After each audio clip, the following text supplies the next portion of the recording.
સુરત શહેરમાં આજે સવારે એક દુર્ઘટનાએ સૌને સ્તબ્ધ કરી દીધા છે। પનાસ ગામ નહેર પાસે વહેલી સવારે જીમ જવા નીકળેલી યુવતી વિધિ પર એસએમસીની કચરાની ગાડી બેફામ ઝડપે ચડી જતા તુરંત જ ઘટના સ્થળે કરુણ મોત નીપજ્યું। વડોદરા શહેરમાં આજે સવારે એક દુર્ઘટનાએ સૌને સ્તબ્ધ કરી દીધા છે। પનાસગામ નહેર પાસે વહેલી સવારે જીમ જવા નીકળેલી યુવતી વિધિ પર એસએમસીની કચરાની ગાડી બેફામ રીતે ચડી જતા તેનું ઘટના સ્થળે જ કરુણ મૃત્યુ નીપજ્યું।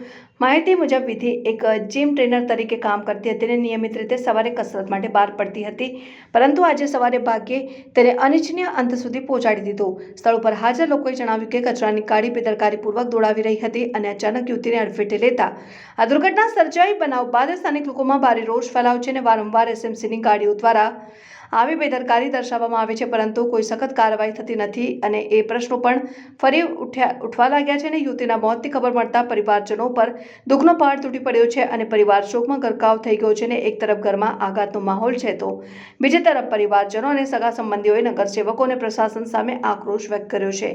હાલ પોલીસે ઘટના સ્થળે પહોંચી કાયદેસરની કાર્યવાહી શરૂ કરી છે અને ગાડી ડ્રાઈવર સામે ગુનાહિત કેસ દાખલ કરવાની પ્રક્રિયા હાથ ધરાઈ રહી છે। શહેરમાં સુરક્ષા અને જવાબદારી અંગે ફરી ચર્ચા તેજ થઈ છે।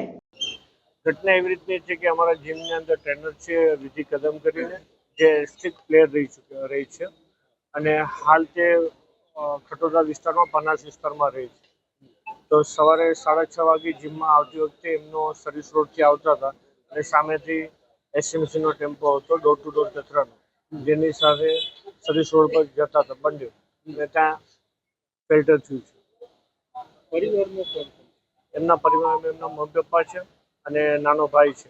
ઘટના આ બાબતે હું ફિલહાલ એવું જાણીશ કે પોલીસ તપાસ કરી રહી છે। પોલીસ તપાસમાં શું આવે તો પછી કેવી તો વધારે સારું। કેટલા લેવલ સુધી રમવા? સ્ટેટ લેવલ રમવા જતા હતા અને શોર્ટ શું કહેવાય ના 100 મીટર્સની શોર્ટ રનિંગમાં રમતા હતા।